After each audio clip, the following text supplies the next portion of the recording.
So if you live in Japan, you'll know that the number one most asked question is, what are you doing here in Japan? Well, besides like where are you from, that's basically like the what is your name of living in Japan. But besides that, people usually want to know what you do for a job, how you got here, what kind of visa you're on. And a lot of people living outside of Japan are curious about it too, because it's a lot of people's dream to come and work here. So today I'm going to go over three main things that I get asked a lot about jobs and how to move to Japan. One is, what kind of visas do you need to stay long-term in Japan? What are your options? Two, what are the most common jobs that foreigners work in Japan, the pros and cons of both? And three, how do you get those jobs? Of course, there's a million ways and a million different jobs, but there are a couple common threads that I would say 80 to 90% of the people working here have probably taken. So I'm going to discuss those today. And then at the end, I'll talk a little bit about my own personal story of what job I'm working now, how I got it, how I moved to Japan, and all that. So of course, if you're a tourist, you can just come on a tourist visa. But if you want to live here long term, if you want to go through the joys of opening a Japanese bank account and trying to explain to the Japanese bank teller in your broken Japanese that you frankly don't care if your middle name is included on your bank statements or not, you need a long-term visa. And I would say, of course, there's a lot of different subcategories, but there's probably four main types of long-term visas that are most commonly used. The first is, of course, a marriage visa if you happen to already be married to a Japanese person or someone who already has a long-term visa in Japan. That's probably the simplest one to get, but of course, if you're not married, it might be the most difficult one to get. Assuming, you have a method to meet Japanese people, that one is probably not recommended. And if you already are married to a Japanese person, you probably don't even really need this video. So we're gonna move on. The second type is, of course, the student visa, which, of course, if you get enrolled into a Japanese university, you can get this visa. Not recommended, though, unless your Japanese is like really, really good or you're doing some exchange program.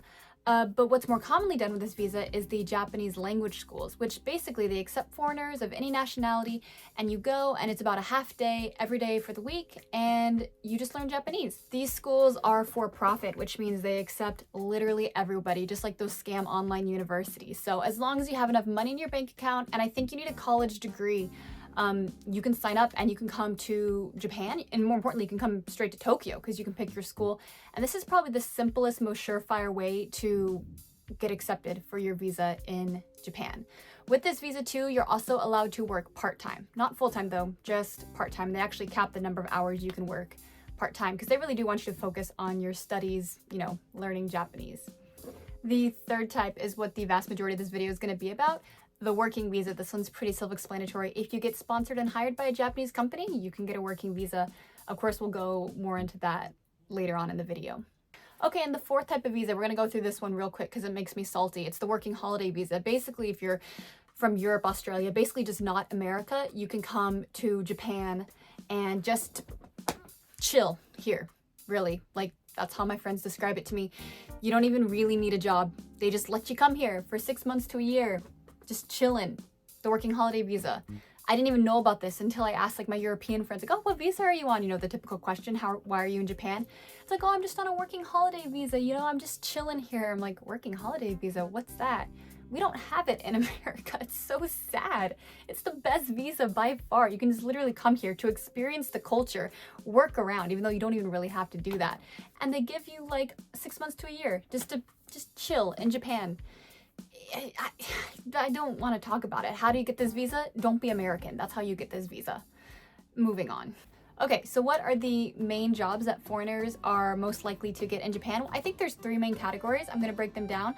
But first, it's kind of important to understand the limitations of why I think foreigners get pigeonholed into these kind of three particular jobs instead of having, wide access to the entire job market. And of course, the most obvious one is that, I know you learned how to say "kore wa pen desu," and that's very impressive, but you're competing against native Japanese speakers, and speaking native Japanese is usually a baseline, for companies. 98% of Japan's population is Japanese, so 98% speak native Japanese. So if you want to work for a Japanese company, shoot for the stars, go apply to Nintendo, of course, make the next Mario game, but you're gonna have a hard time convincing them why should they hire you over Tanaka-san, whose kanji has been perfected since he was 12 years old, The second main issue is that a lot of Japanese companies really just want to hire people who are already in Japan to begin with. They don't want to have to go through the whole process of hiring someone from overseas because the process of getting a Japanese visa actually takes quite a bit. You first have to get something called a COE, which is a certificate of eligibility. which takes about 3 or so months, depending on how backed up immigration is, and they're always backed up. And then you have to convert that into a visa. So the whole process can take about 3 to 6 months, plus moving costs that the company will probably help you pay for. And the end result is that it's just a lot more effort and work for a Japanese company to hire someone who isn't already in Japan. And there's already a lot of foreigners in Japan too, so you're competing against the foreigners who are already there, assuming the company wants to hire a foreigner in the first place. So with those kind of two obstacles understood and out of the way, there are a lot of industries who are looking to hire foreigners, or that it's very common to hire foreigners. The first most obvious one, I'm sure everybody knows it already, is English teaching. So I feel like English teaching is almost like a rite of passage for foreigners living in Japan. I think a majority of foreigners living here have at some point in some capacity done English teaching, whether that's like, they spent years and years doing it, or they just did it as a part-time job or to pick up some extra cash. And there's a reason. Remember that 90% of Japanese people who speak native Japanese I was talking about? That same 98% speaks like 0% English. So there's a high demand for it. And of course, as a native English speaker, assuming you are native, you're like the holy grail, the prestige. There's like a prestige around native English speakers, and Japan's a little picky about hiring native English speakers as opposed to people who speak English as a second language, even if, their second language English is 10 times better than any Japanese person could hope to be. So if you're native speaking English, finding an English speaking job might actually not be all that difficult for you at all. Of course, with that, I caution you because I've heard some horror stories about teaching English. It's a wide spectrum. Can be very rewarding if you're in like actual Japanese classrooms, helping a teacher, you get to maybe plan your own lessons, down to the bottom of like eikaiwas and babysitting, and you might be changing babies' diapers more than teaching any English. I'm not joking. So breaking down the levels a bit, like I said, kind of at the bottom tier, I would say is daycares. There's international daycares where they hire native English speakers. The idea being, I'm going to speak to the kid in English, and that's how they'll learn English as a second language. So a lot of Japanese parents put their kids in these daycares. Of course, these kids in these daycares can range from, I think, ages like 2 all the way up through elementary school. So you're going to be changing those 2-year-olds' diapers if you work at a daycare. So just understand what you're going in for if you sign up for that. I do think daycares can be some of the easiest English teaching jobs to get. They have a high demand and they have a high turnover rate. So they're always looking to hire new people, and there's 100,000 of them throughout Tokyo. Especially if you already meet the qualification of if you already do live in Tokyo, you can pick up one of these jobs within a couple days, honestly. Then a level above that, I would say, are eikaiwas, and these are kind of additional supplementary English classes. So this, you'll be in charge of leading a class. You'll probably have like 4 to 6 classes a day, depending on. And these also range in age from, I think, about 2 all the way up to, potentially high school, or maybe even older, depending on the eikaiwa. This is less babysitting, although it's still a lot of babysitting, but you are meant to like lead the class. You're not in charge of the kids for the whole day, for the whole process. But these eikaiwa jobs are very demanding. You have to work long hours. You do not get paid a lot at all. You are a cog in the wheel of the machine that is futilely attempting to teach English. Then above that, there's a lot of companies who hire a lot of English teachers, and you'll kind of have a roster of actual Japanese middle schools and high schools. And for example, you'll have 5 days a week, and each day you'll go to maybe a different high school or a different middle school, and you'll be a secondary teacher in a actual Japanese classroom, and you'll help that teacher, teach English to that class. Usually that means you'll stand there kind of reading out of a textbook so the kids can hear native English pronunciation instead of the Japanese pronunciation. I heard that's a very common experience, but I'd say these are probably some of the better English teaching jobs because you're in actual classrooms in a controlled environment and you're actually teaching the kids English. A lot of times you have to create your own lesson plans too, and depending on how lucky you get with your company and classroom, there's actually some room for creativity and actually becoming a teacher. So if you're passionate about teaching, I would say these are definitely the English teaching jobs to angle for sure. Okay, so the second most common job I see foreigners have in Japan are recruiters. Recruitment is a huge industry in Japan, and if you don't know, recruiting is basically just they go talk to a company like, hey, do you have any jobs open? Okay, I'll help you fill that jobs. And then they go talk to people. They're like, hey, you need a job? Well, lucky for you, I just talked to a company who needs someone just like you. They play matchmakers between companies and consultants. So yeah, a lot of these companies need to hire foreigners so the foreigners can speak to the other foreigners who the other companies want to recruit for those foreigners. And because those companies want to recruit foreigners, they need foreigners to help recruit for the foreign speaking companies. You get what I'm saying? Basically, a lot of the companies that need to use recruitment services want to hire foreigners. So they need foreigners in the recruitment company to hire other foreigners. Does that make sense? Did I explain that well? I feel like I explained that really well. And unlike English teaching, I think recruiting is actually a bit more of a viable career path. You can grow within the company, you can become a manager. It's actually a pretty viable career, and people can actually make quite a bit of money off recruitment, way more than English teaching, because a lot of it's commission based. So if you do a really good job, you can actually make quite a bit of money, get promotions, advance in the company, and there's a lot of really respectable recruitment companies in Japan that have really high earning potential. But of course, just like teaching, recruitment exists on a wide spectrum too. And recruitment, more than anything, can be a very stressful, high pressure, kind of brutal job. A lot of these companies are known to just hire a bunch of people, and then it's just kind of like sink or swim. Some of them are going to do really well, some of them are going to do really bad, and they're not really going to have a lot of forgiveness or mercy for the people who don't really meet their quotas and don't really make as much money as they want to. And of course, there's a lot of really good reputable recruitment companies, but there's 10 times more recruitment companies who just are known for having really terrible working conditions and treat their employees really poorly and cause a lot of stress and anxiety and expect way more from you than you could imagine. So be careful about that. It's kind of like anything else. Do your research on which recruitment companies are reputable and which ones are actually worth working for. Another good point about recruitment companies too, though, is that they're known for hiring people with no experience in recruitment. It's kind of understood that you got to start from somewhere. So a lot of companies actually have different training programs within the company to get you kind of up to speed. But then, of course, some of them just throw you into the fire, sink or swim, all that. So once again, it just kind of depends. But there's a lot of pros to recruitment, and it is a valuable career path that is known for hiring foreigners. Okay, third. Do you guys like this? I've been doing my threes like this because instead of like this, I do them like this because I think it looks cooler. What do you guys, do you think it looks, I think it looks cooler.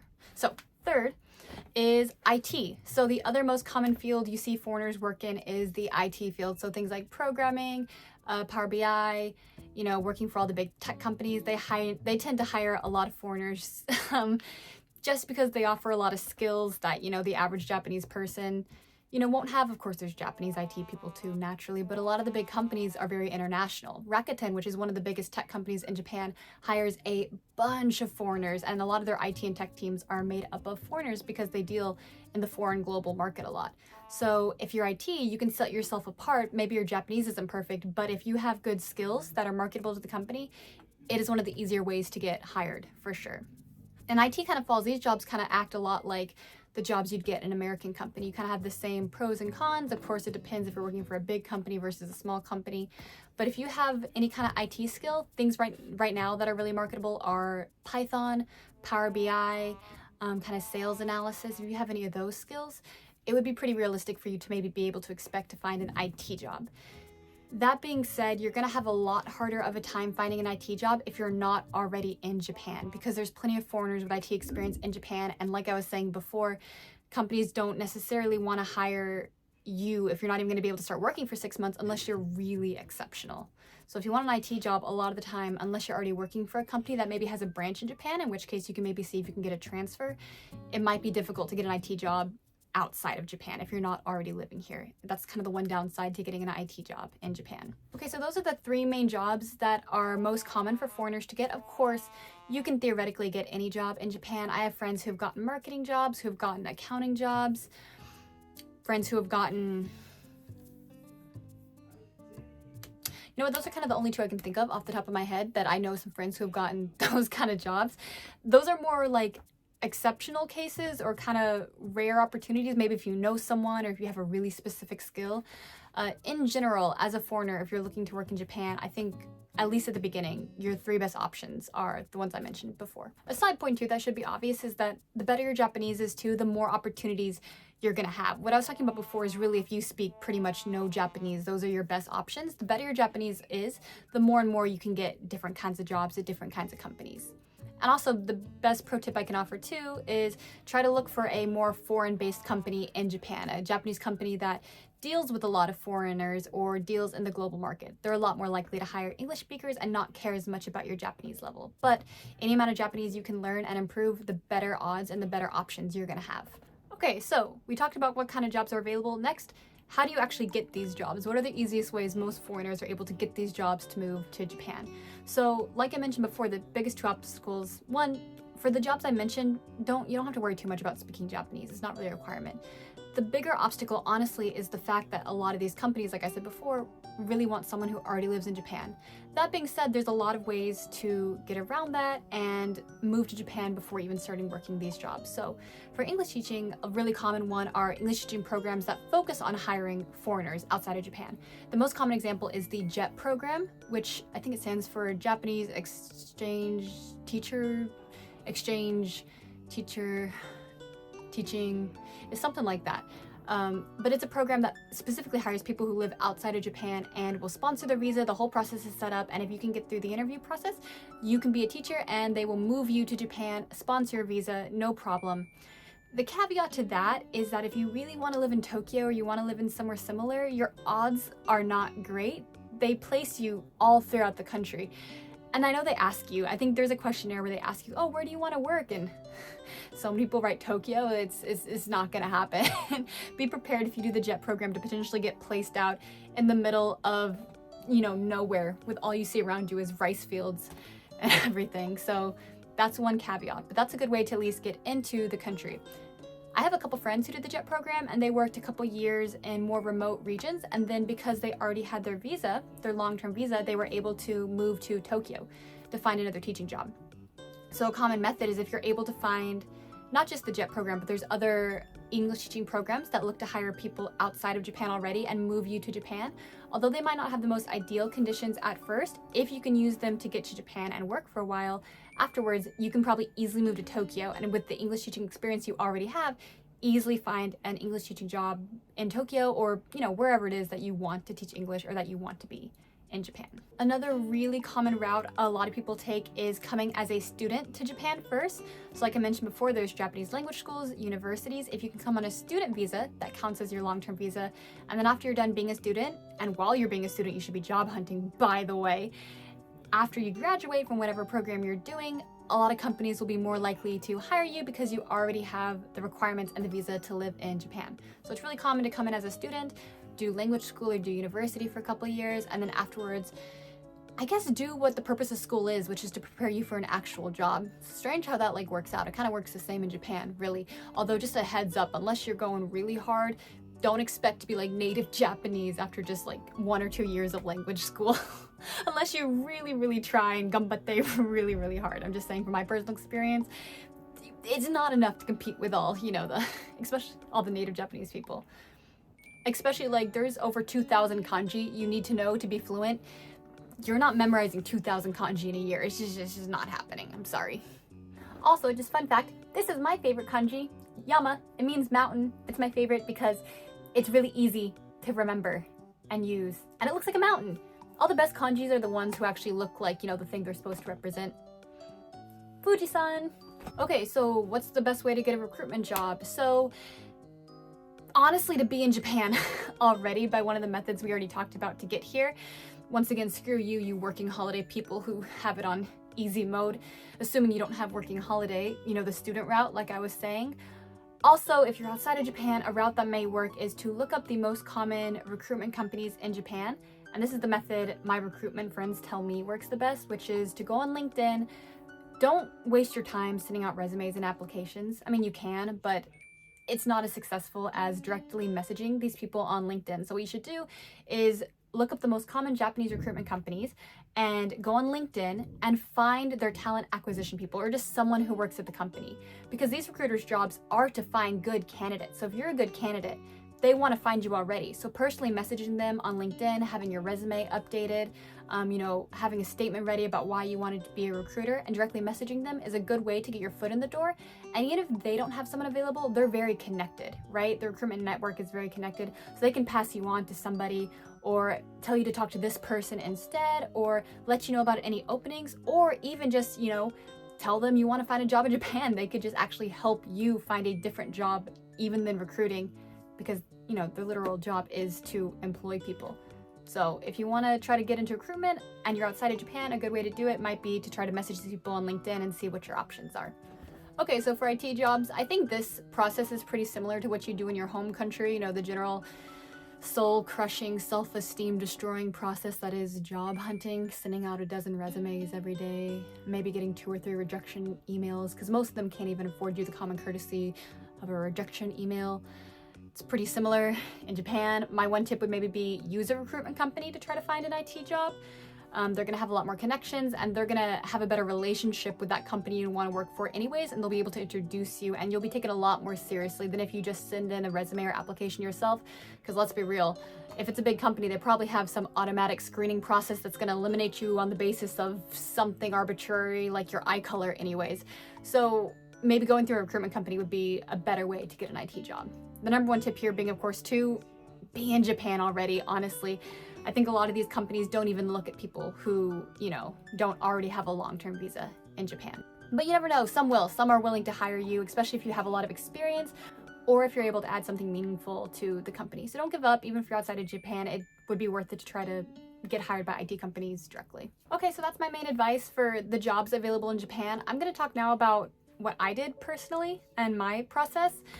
I've already covered it in this video, but basically, one thing I don't know if I was clear enough on the video is that a really important aspect here is you probably need a college degree. To get sponsored for any long-term visa, I think except for that stupid working holiday visa, God, you need a college degree. You're gonna have a really hard time getting a work visa or even a student visa a lot of the time if you don't have a college degree. So I went to college, my degree was in mechanical engineering, and then I worked in America for 3 years for Hewlett-Packard, HP, the computer company. And I was a very good girl. My parents and grandparents were very proud. I did everything right, gone to college, gotten a good job. But once I started working, I kind of had this realization of like, oh, do I just do this for the next 40 years then die? That's kind of the plan here? Oh gosh. And that kind of started almost like an existential crisis, meltdown, breakdown type of thing. And so I decided to just quit my company and move to Japan. What I did is I enrolled in a Japanese language school. So luckily I had enough money saved up and I had my college degree. So those are the 2 main requirements for a language school. And I picked one in Tokyo. So I just kind of quit my job and I moved to Tokyo. And originally I was only going to do 1 year in Japan. I was just going to go spend kind of a gap year in Japan, the gap year I never took, and then come back. But I kind of realized pretty quickly after moving to Japan that I wanted to stay here longer. So I extended my 1-year Japanese language school to doing 2 years of Japanese language school, which by the way is the maximum amount of time you can do Japanese language school and beyond that student visa. So while I did my language school, I was allowed to have part-time jobs. And here's where I said, most foreigners have at least an English teaching as some rite of passage kind of comes into play. I started off by being a chat host. So not necessarily an English teacher, but I worked at this cafe that would once again hire native English speakers, because of the prestige. And I'd basically just sit at a table with, either 1 all the way up to 6 sometimes Japanese people, and we would just have conversations to practice their Japanese. And oh my God, I have some crazy stories from being a chat host. So I would have 3-hour shifts at a time. So 3 hours of just kind of constantly talking. You get asked a lot of the same questions a lot. You end up having a lot of the same conversations. But at the same time, I've learned so much about Japanese culture from Japanese people, how they think, different interesting things, some things that are a little questionable for sure. Yeah, so that job was really interesting. Maybe I'll talk more about that in a future video if you guys are interested. And then from there, the cafe that I was working at also offered English teaching. So the front half was a cafe and in the back half there was classrooms. So after about, I think 2 months of working there, my manager was like, Alyssa, do you want to teach English instead of just being the chat host? And I was like, oh, that actually sounds better, honestly. The pay was a little bit more. Of course, it was a part-time pay. Most part-time pay you get, I think, about 1,000 yen, which is 1,000 yen, which is, I don't know, $7.50, kind of close to American minimum wage, probably. So I started teaching lessons, and I actually quite enjoyed teaching those lessons. I think it was probably one of the best ways to English teach, which is because I had adults as my main students, and they signed up for these classes, so they were genuinely interested in learning English. And I had a wide range of skill levels from the very beginning where I had to, just talk about colors basically, all the way up to people who were really good and we could have very in-depth conversations, and we talked more about, honestly, sometimes philosophy and literature versus, just grammar points.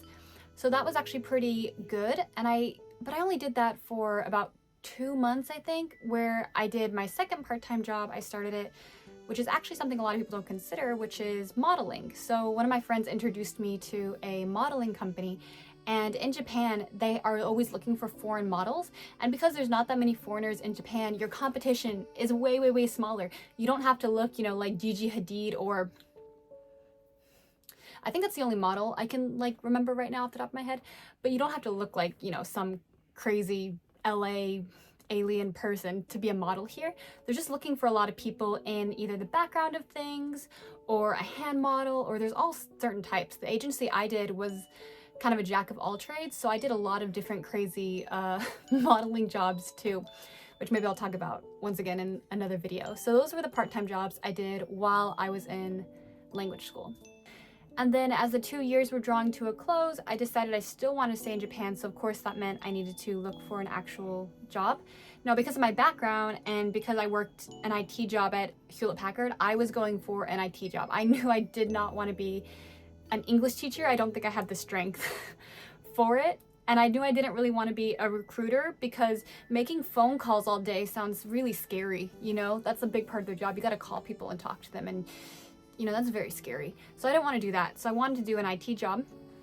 And I did talk to a recruiter. My friend introduced me to a recruiter, and I told him about my background, and he was the one who actually helped me get matched with an IT company who eventually hired me. I'm not going to say what the company is or what I do there for, personal reasons. I don't want to reveal too much. Kind of do basic IT stuff. I'm doing Python right now at the company, and I do some analysis as well, and I enjoy it. It's a good mix. The company's half kind of foreign, half Japanese, so we use both languages there, and we deal with a lot of foreign companies as well. So it's a good mix. The culture is it's pretty Western based instead of Japanese based, which is good because Japanese work culture is pretty infamous for having extremely long hours and extremely kind of rigid social hierarchies and structures. So if that's not your jam, you probably want to definitely try to work for a more foreign-based company, at least one where, they have some global experience. So I work there full-time. It's work from home a lot of the time, which is honestly probably the best thing COVID gifted the world, is the ability to work from home for a lot of jobs, and Japan's similar. So I did the typical route of I was on a student visa for 2 years, and then now I'm on a working visa. Yeah, so that's my story. That's kind of my advice. Of course, there's exceptions and anything is possible. I don't believe anything's possible, but a lot of things are possible, in Japan. But these are just the main routes, the things that are commonly taken, the paths that a lot of people can do, and the ones that are probably easiest for foreigners. Yeah, let me know if you guys have any questions in the comments below. I would be happy to try to answer them to the best of my ability. I hope this was helpful, if not a little interesting. Yeah, and don't forget, like and subscribe if you enjoyed, and I will see you guys next time. Janne!